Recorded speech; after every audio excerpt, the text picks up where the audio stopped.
Mr. Speaker, I see hate. Mr. Speaker, I see bitterness. Mr. Speaker, I see acrimony. Mr. Speaker, I see animosity. And Mr. Speaker, I see a man completely out of control. Completely out of control, Mr. Speaker. That is what I see. And that problem is not a new problem to me, you know. I was aware of the tendency for the Honourable Member to go out of control since 1987.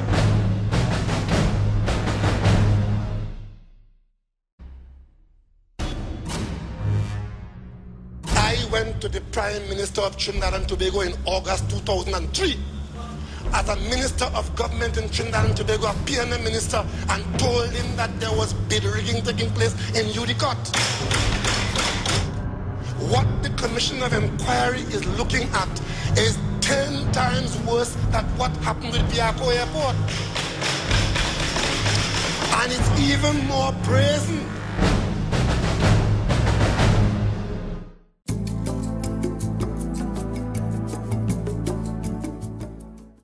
Prime Minister Patrick Manning ditched his prepared speech on Friday as he addressed a recognition ceremony for 101 students who had been awarded postgraduate scholarships to the doctoral level on the basis of the achievement of first-class honours.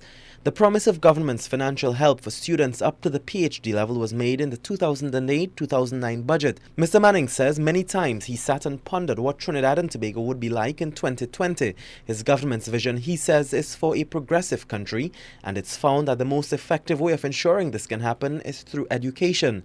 Hence the reason there has been so much focus on access to tertiary education. More and more, we are raising the educational bar in this country, and that a PhD is going to become very commonplace in Trinidad and Tobago in due course. And we are going to be able to provide technical services to countries in the region that may not be in similar circumstances, and particularly as we foster political integration among the Caribbean, Eastern Caribbean in the first instance, and the entire Caribbean afterwards. And while he appealed to those who benefit from the government financing to give something back to the country, he says if his government does not win the election, he does not know what will happen with the program. By the time you're back, I will be happily retired. It does not matter. It does not matter. It's the continuity of the society. And I can assure you that as long as there is a PNM government in place, this program will not change. For CNC3, I'm Kamal Georges.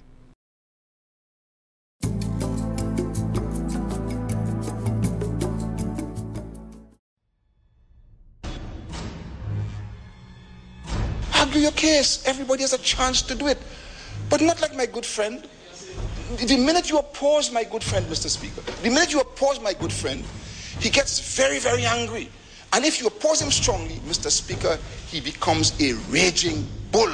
And that is what this government is not prepared to act. That is what it was. We just were not prepared to accept that.